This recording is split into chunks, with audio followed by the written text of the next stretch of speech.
Hi, everybody. Welcome back to Performance Podcast today. Besides my new co-host, Luis Aparicio Villa, How you I guys have doing? Let's go. with us, Giorgio Zucca, that is basically another intern that I got to know when we were spending our 6 months. Me and Luis at UCLA, and during that time, I had the pleasure to be in touch with Gio Zucca, that was at Louisville. And now he's working at Corpus Christi, so Island University, right? And so you can tell us directly about your background and how you ended up there. No, thank you for the introduction and for the invite to the podcast. I was very happy to connect with you because that was a period where we all were experiencing like something really new, and so it was good to have like another person that was living kind of like the same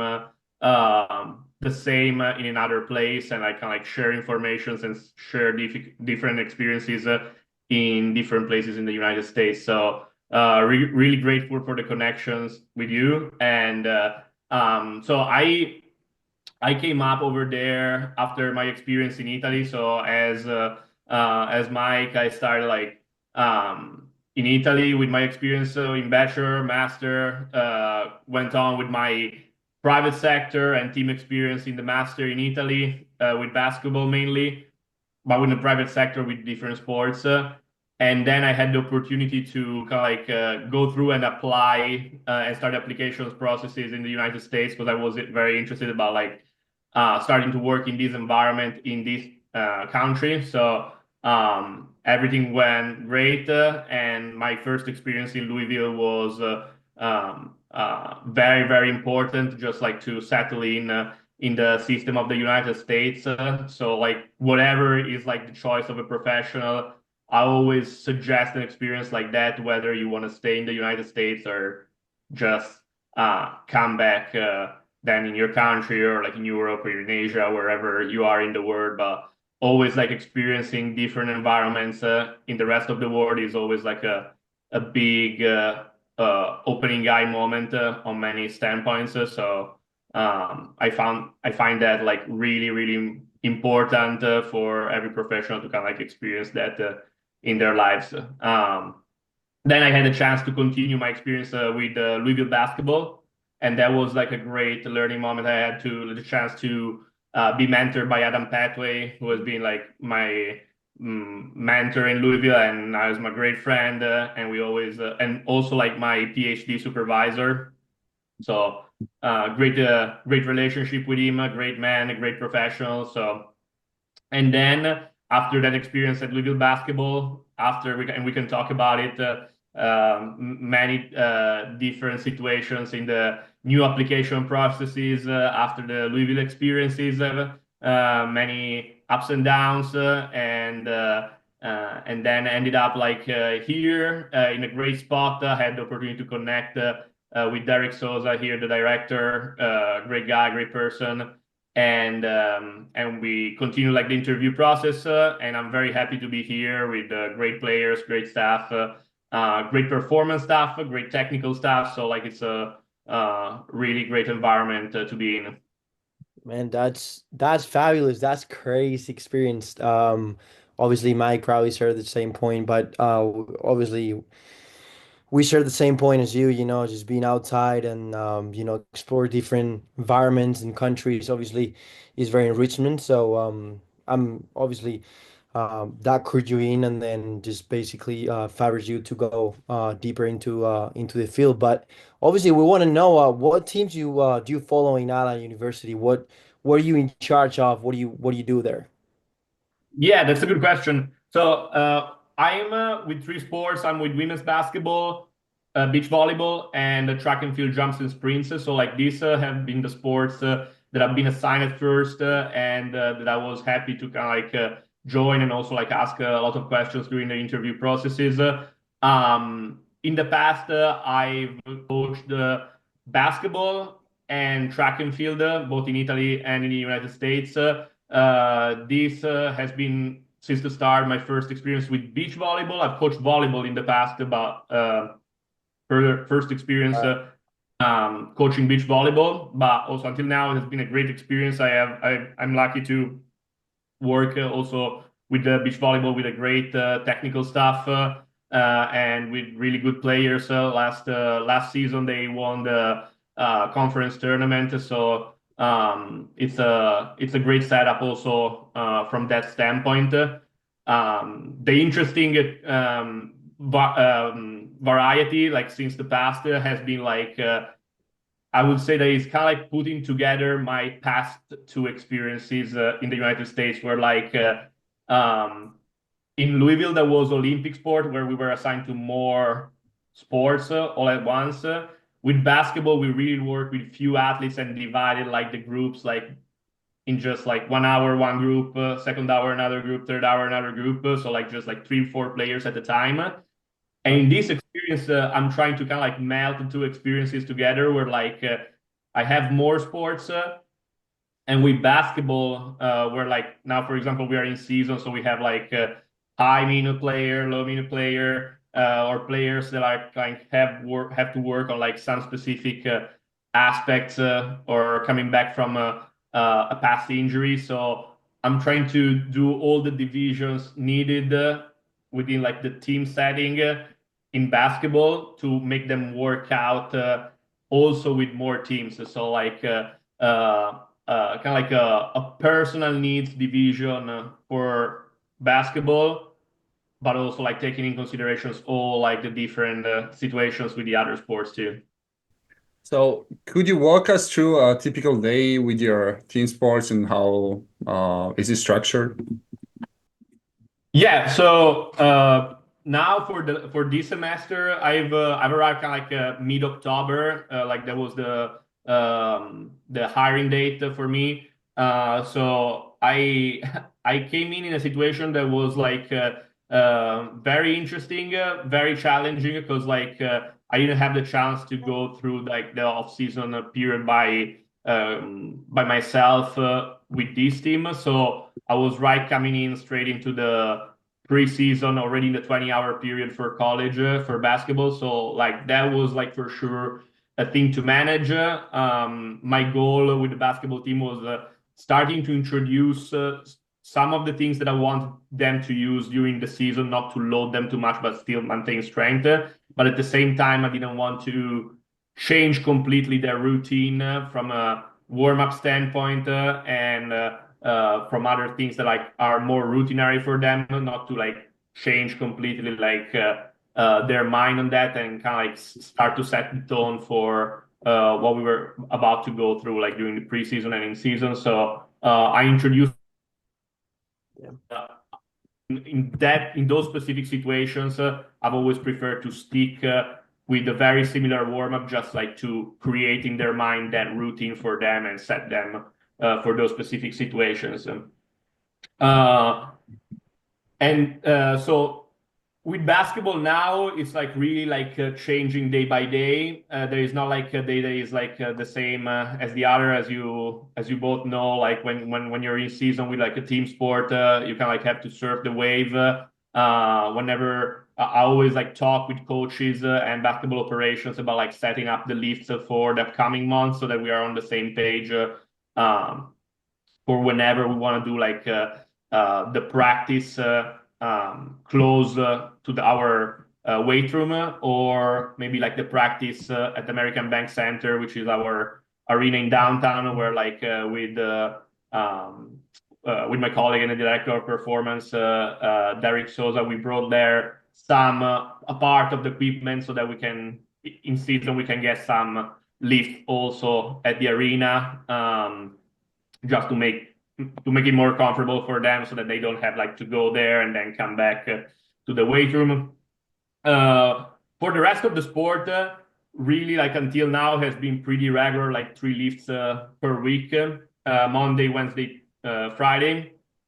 Also because they were both in off season. Beach volleyball is always a bit tricky because like also in the off season, I like the early off season, I arrived after the early off season. So I started coaching them when it was like kind of the late off season and they were still having like some tournament going. So With some of the girls, like I could start load up a bit more since the start. With some of the girls, I couldn't like really like ramp up the intensities during their late off season just because like they were playing and they wanted just like to try new plays, and coach wants to really like experience the straight competition in that period. So like I want to be on the same page also with coach on that, and just like provide them with a good readiness state still, even if they were like in the late off season. For track and field, it has been like a very good like full of season. So like now we are kind of like peaking, last 2 weeks of peaking, and I always want to also like pairing that up with like coaches' practices. I always like talk with coaches to see like how we can pair practices, because I don't want like for track and field, for example, whenever they do something like technical or like high CNS demanding, I want to pair that with like my lifts. So I don't want to do like a recovery lift whenever they have like something more impactful on the track, but I want to pair the heavy days on the track with my heavy days, so that then like when we go like for example on Wednesday, they recover on the track, they do like a recovery circuit on the track, and I do a recovery circuit in the weight room. So I've had like a really good conversation with the coach so far on that, and that I think will pay off in the long term, just because like we were able to keep this high, low, high wave within the week, allowing them to recover within the week and go heavier the week after. Okay. So just coming off from that information you just shared, so you said you like to keep those high days high and then keep the low days low. What you mean? Mhm. Okay, so that's what you basically do with the entire roster, or just you diversify a little bit? Yeah, so that's a good question. The high days, low days really depend on like also the technical schedule. So like if we take like for example track right now in the off season, they're kind of like all on the same page, because like coach wants them to do like kind of like really similar things on the same day. So there is not a big discrepancy in the differentiation Okay. of like the within the sport. But for example, with beach volleyball was a bit different, because like some were competing in the last in the tournament like 1 week ago, some were not competing, so we kind of like changed the schedule for the two groups. The first group that was going into the tournament, we did like some active recovery and potentiation as we were getting closer to the tournament. The rest of the group could like keep on like increasing intensity. So like on that idea, like one of my mentors was like Coach Bushek Snyder, who also like he has worked at LSU for track and field for a lot of years as a head coach. Mhm. He has always kind of like pushed the idea. I already kind of like was building this idea, but like when I started knowing him and talked to him, I kind of like confirmed in myself this idea that like you don't want like personally, I don't want to be in the middle very much. Like you do, I prefer to go or for like a full recovery session where we go like maybe a bit higher volume, but like low intensity, and has to be like low intensity. Or if we go high intensity, we go Okay. very high intensity. We're like touching the middle ground doesn't allow you to kind of like really understand the stimulus, and so it becomes more tricky to say like what did we have today? Like, did we really recover from the stimulus? Did we give a stimulus that was high enough to drive adaptation? So like that is always kind of like the question in my mind when I program.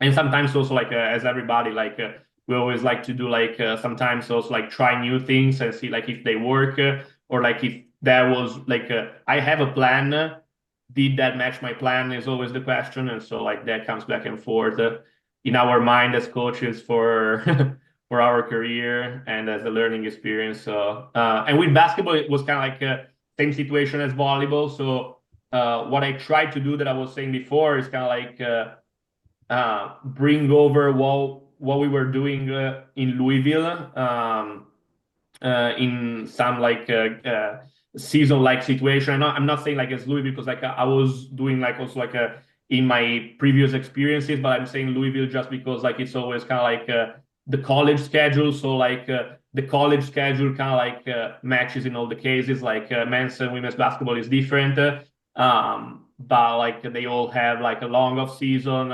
That month of preseason in October, and then the in-season period, the non-conference, and then the conference period since January. So like the alternation and like the frequency of games is kind of like similar. So it's easier to kind of like report some patterns that you've seen that were like functioning pretty well before, and bring them like in a new environment where like you can change the stuff that you've seen, like maybe like there is something that could have worked out a bit better, and maybe also bring some patterns that where you see like oh, I think that was like a very good pattern leading to a game, and we did pretty well. So like that I think is always kind of like the question and feedback that goes into my mind whenever I go through that.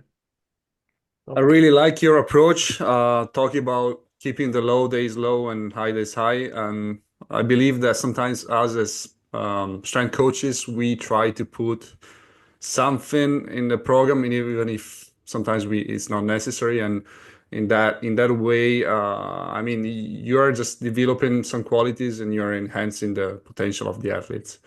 And as I said, I really like it. And as you know, Gio, I'm a track guy, so I'm really curious about how you structure the program with the track and field and how you deal with the coaches. Because from my experience in the States, sometimes having to deal with a high-profile coach that maybe has a lot of experience, a lot of years, and even professionally, maybe he was an athlete himself or herself. It's hard to connect and even share what are your thoughts, and most of all implementing whichever exercise and lift in the way to. So how is your relationship with the coach? No, that's a great question. Coming in with track and field, like the situation was particular because like I knew Bushek Snyder and she knew Bushek Snyder, so like we had like a person that we knew in common, and we are both fan of like his work and his past experiences. So that has been for sure like a great point of connection. After like really the first day of my hire, like we got together and we started to talk about like kind of like the plans for the rest of the off season until December and then after. And what I really needed to know is like coming after January, what were like her main point of interest, and like what are like the big meets that like we want like to perform really well. And that's really like in the end like what really matters in track in the end, like when you're planning the things, because like you don't have like many moments of the year when you want to like peak. So that was the main question and the main deal, and then like working backwards to build something that like could have like got that moment as like the best performing moments for the athletes during the year. I remember I had a talk in the past also with my mentor in Louisville, Adam Padway, when he was talking about like track and field programming with Jeff Petersmeyer. He was the jumps coach at Louisville, and now he's the jumps and sprints coach at USC. They were talking about like kind of like the program leading to December, and I took like some ideas out of that. And that conversation went on also like with the coach Bushek Snyder, where like and also like some ideas built in the past. I did the course with Carlo Buzzichelli in the past that helped a lot to kind of like also build the like periodization idea mentality for like these sports that like are not like the team sports where like you kind of like have to float on the waves and like kind of like build something that like could fit in the short term, but like also like having like the long-term visions of like what are the effects of big intensities or like more volumes in some cases, but normally like higher intensities, and what's the carryover and what's kind of like the super compensation process that like can lead to those big meets. So uh, in these specific months, what I wanted to create was like a progressive intensity stimulus with the bread and butter, like meaning like the midday of the week, as we were saying before, was always kind of like a recovery day where like um, going through like a circuit, so like no more than 2, 3 sets, lots of reps and more variation. So like as soon as I arrived, was more like a bodybuilding type circuit where like to drive like structural adaptations. And then I started like to change it into like more like variety of movements and will be more like movement based going closer to the season. So like the way I structure that recovery circuit in the middle of the week goes from like more bodybuilding structural to like more movement based as they get closer to the competition.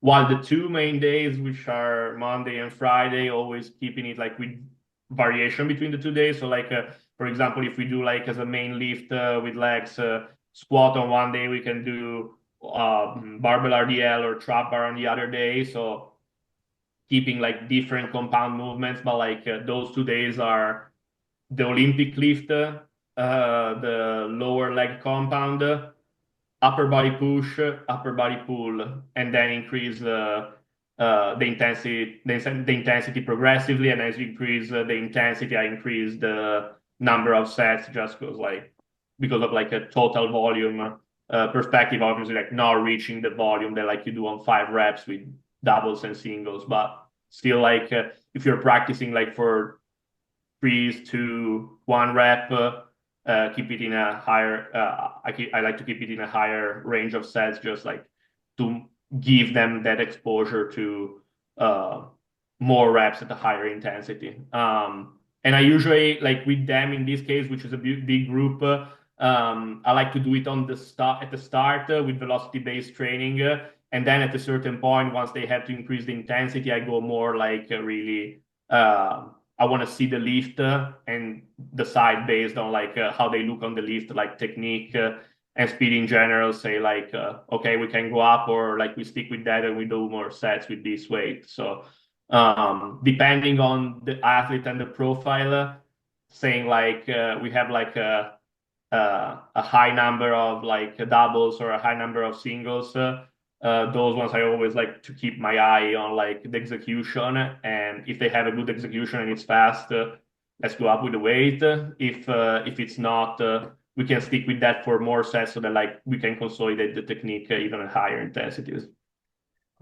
Pretty sweet information, pretty useful, everything you just said. Thank you for sharing all the details. We really appreciate it. Just switching up a little bit, no, not the context, but obviously different question. What are some of the biggest challenges you face when working with some athletes, and how do you overcome them? Like obviously, we know as a strength and conditioning coaches, it's not about sometimes the physical, all the science and stuff, and also just the relationship and how you deal with different type of athletes. So how do you deal with that?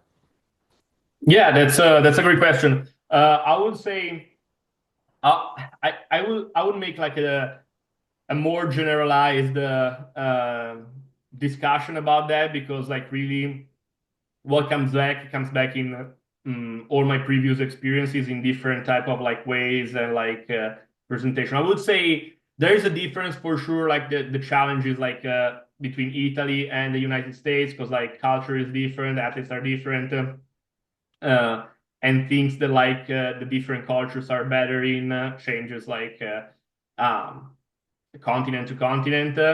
But overall, kind of like for example, in the team setting in Italy, you can find like similar patterns. In the collegiate system, you can find similar patterns. I would say obviously like the younger the athlete, the bigger the challenge is to kind of like make them understand how details matter about training. Where like also team sport athletes are always like very used to like high volumes in general, just because like they train a lot, they go through a lot of volume of training in general. So like make them understand that like when they are in the weight room, they have to focus on what they're doing. Also, like because like if we have like I don't know 3 reps to do, focus on those 3 reps. So like the form is important, the speed is important. So like underlying always the like if there's a day in the weight room where like you have like lighter weight on the bar, doesn't really matter if you really don't give the max effort that you can from a range of motion perspective or from a speed perspective, depending on which day is that like so that I would say is like the biggest thing and the biggest solution to that. It's always like depending like person to person, but I would say is always like trying to create that bond with the athlete where like you understand like you're not the only person who like says what to do, but like you ask a lot of questions on like maybe like why an athlete is not able to perform a movement and maybe like choose a different variation that gets the same like thing that you wanted at first and you can accomplish the same thing without like causing like any pain or any discomfort in the athlete. So it's also easier for him like or her to go through that.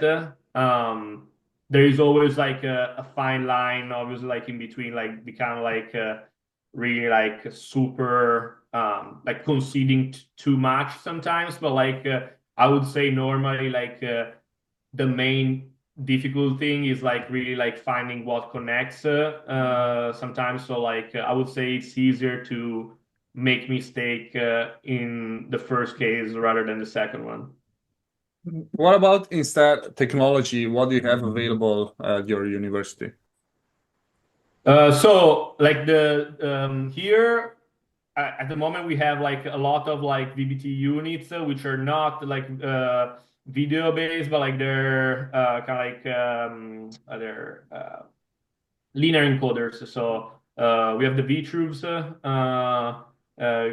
have 8 units. So like we have for our weight room is perfect because like it really fits like whatever like you got to go through. Like if you have like one lift, let's say that needs the VBT in the first block from an organizational perspective, fits perfectly because like then you switch the barbell on the second block. So like from like a kind of like a weight room floor, like it really works well, and it's needed in like some moments of the year if the athletes really buy in. And I always love BBT for that reason. Like, hey, obviously, it's a methodology that like needs some prerequisites because like you don't want to use BBT like whenever like the form is not there because like who cares about the speed when like the lift is kind of crap. So like the main thing is like kind of like understand if the athlete is performing well a specific lift, and then like once you know that an athlete is like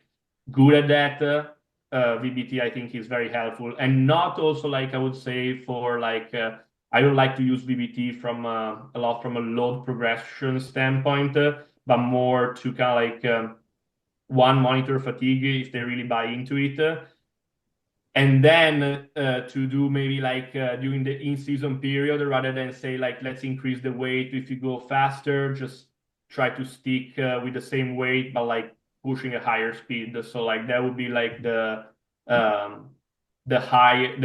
bigger like kind of like stimulus or like push that I would see in an athlete because it's easier to kind of like push an athlete to speed. So like when I want to increase intensity in terms of load. I prefer to do it with percentages, classical percentages, or let's say like vision of the lift, like I was saying before with track and field, and say like we can go up with the weight, but like be me like the person that says like okay we're going up because like normally athletes accept like some particular like situations that are very like far from say like okay I'm going faster, I'm going up with the weight. So like that is always kind of like a line to understand, but it's I think if you're saying like okay do it faster and like you have a measure of doing that faster that is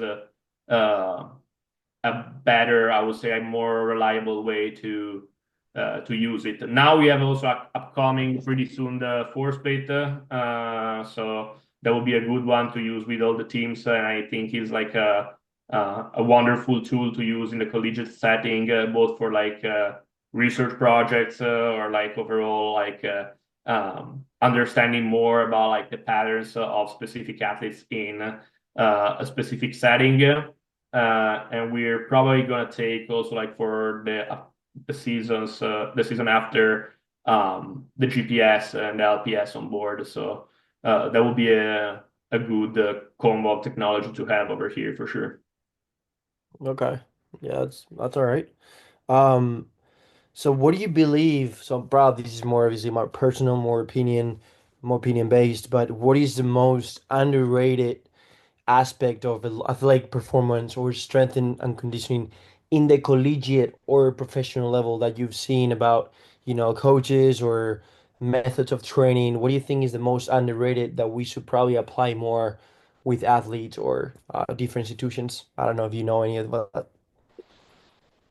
Yeah, that's a really good question. So overall, in the collegiate setting, I would say like the organization overall like is very good. Meaning like obviously like there are like different situations and different like environments, or like maybe like there is the tendency to like give the privilege to some specific like things to buy, or like things to like organize for sure, and there are like priorities.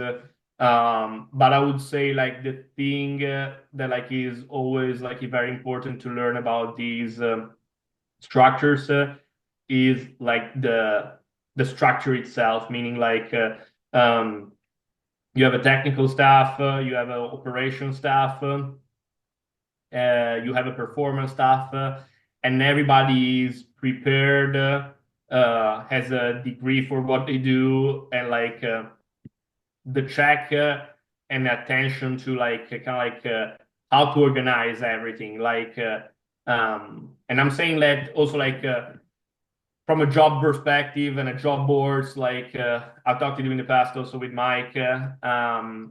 Like the thing I really like to take, I would say, from the performance environment here is like just how you go through a process.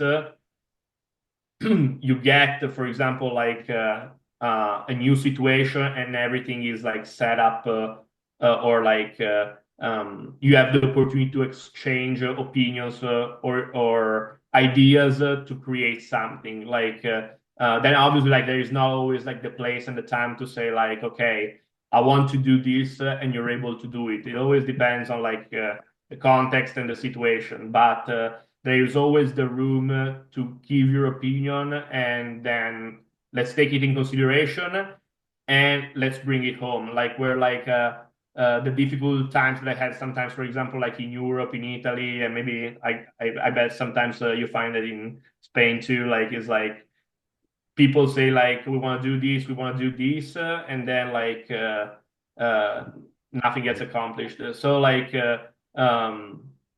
and that brings out to the fact that like also like we are in the 2024, almost 2025, and like still with internet and with everything else, the late carryover of things that like are applied over here in the States arrive with a big delay, always like to the other side of the ocean. Like and I still didn't explain myself like this to myself, but it's like that's kind of like the process in many situations. So I think obviously like the fact of like just being adaptable, and the fact that like here it's always like a big word, they have a lot of options.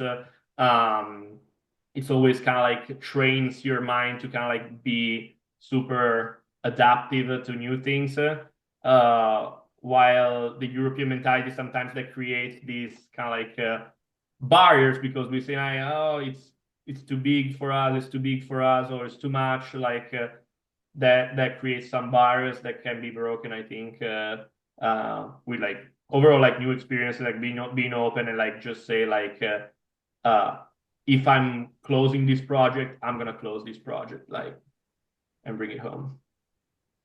Yeah, I would say money availability is a big topic right here, and then most of all, how much you invest for the education system, and yeah, colleges are Absolutely. built That that completely that different. has not to come only from the coaches. That has is a thing that like has to come also like I started like basketball operations and technical stuff right because of that. Like we know that like for example in team sport, always the main drivers will be always like basketball operations and the technical stuff because like that is a cultural point that is like important to break. Where like also here like the figure like the personal figure of the strength coach.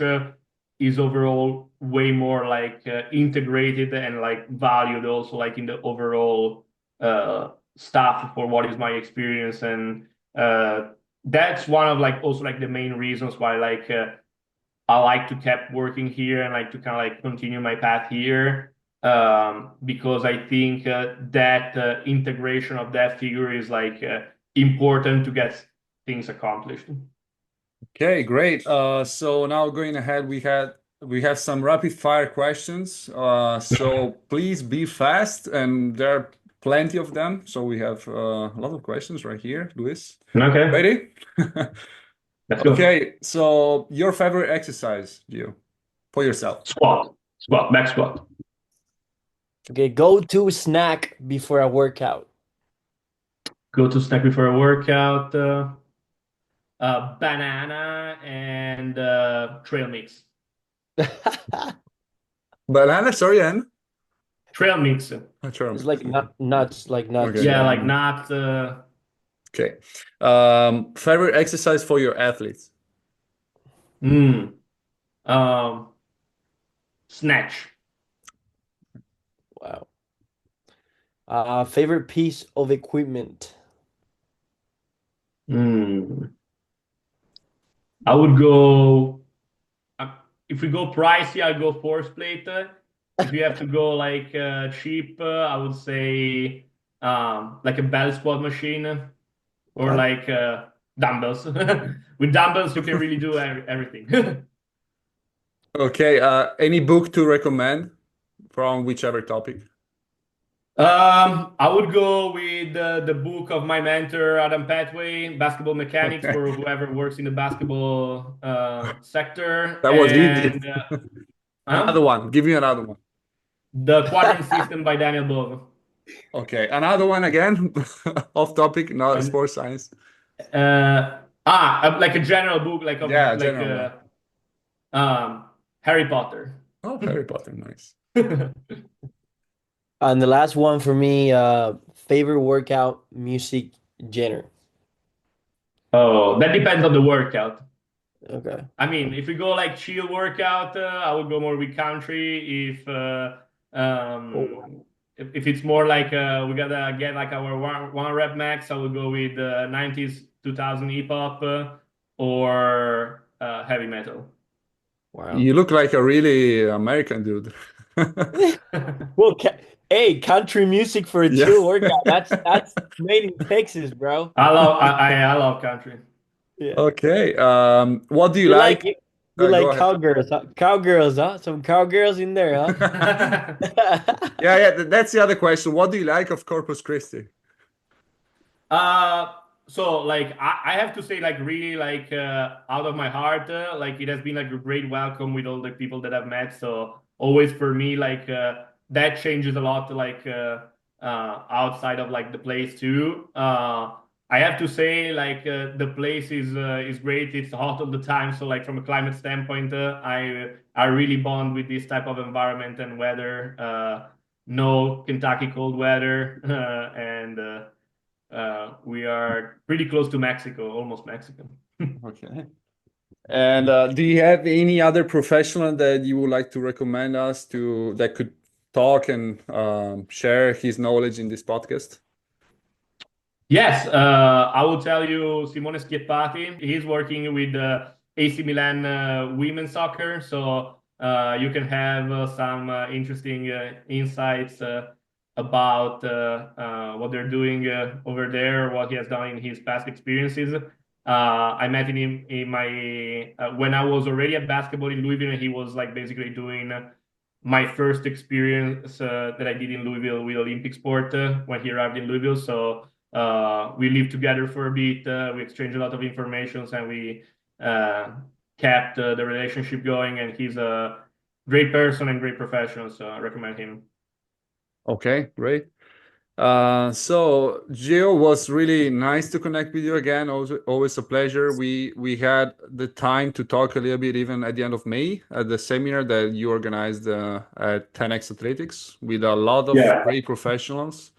Dan Pathway. I mean, you have to mention everybody because, but Dan Path, I remember Joe Brown, and then there was Jesse Wright Jesse Wright, and I'm missing somebody. and Scott Epstein. That was really a great moment just to listen to great professionals, and you did a great job just connecting these two words. And because, as we said, here in Italy, we still get some topics, some updates a little bit late, but still, if you have professionals working there that can share their knowledge and connect, everything is a privilege. And if you have any take-home message or something that you would like to tell to a young coach that is listening. I would say the main one is really like enjoy every experience that you make from the start of your career, maybe working with the local team and with the local gym to like when you maybe reach your dreams and work for the team and the sport that you've always want to work with. Every experience has like a teaching message. So enjoy the travel and the journey, and get something from every experience that you get. Yeah, man, Gio, thank you very much, man. You good luck with the season, and then just keep it up, man. You're doing a great work, man. Thank you for being here for us. Thank you for inviting me.